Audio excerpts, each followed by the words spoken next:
Longtemps évoqué, le pass sanitaire est donc officialisé en France. À partir du 9 juin, il faudra montrer patte blanche, ou plutôt son pass sanitaire, à l'entrée des lieux culturels, stades ou foires rassemblant plus de 1000 personnes, en intérieur comme en extérieur.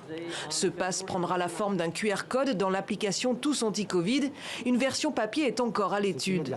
Avec ce pass, les participants devront prouver qu'ils sont vaccinés, qu'ils ont fait un test PCR dans les 3 derniers jours ou qu'ils sont immunisés.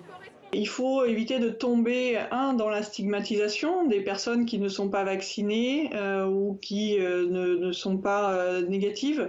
Et aussi, on risque d'avoir une exacerbation des inégalités, puisque à un moment donné, l'accès à la culture, l'accès à certains endroits sera assujetti justement, pour l'instant, à cette idée de prioritaire sur la vaccination ou pas.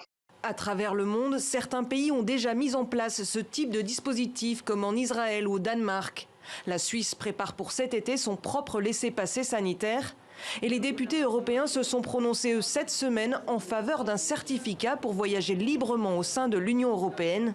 Mais là encore, pour les déplacements, ce type de passe risque de creuser les inégalités à l'échelle mondiale.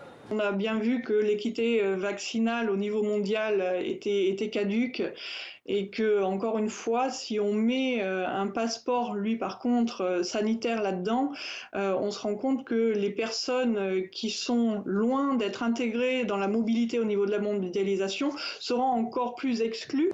Bref, entre les questions éthiques, scientifiques et techniques, en France comme ailleurs, le débat sur le pass sanitaire est loin d'être terminé.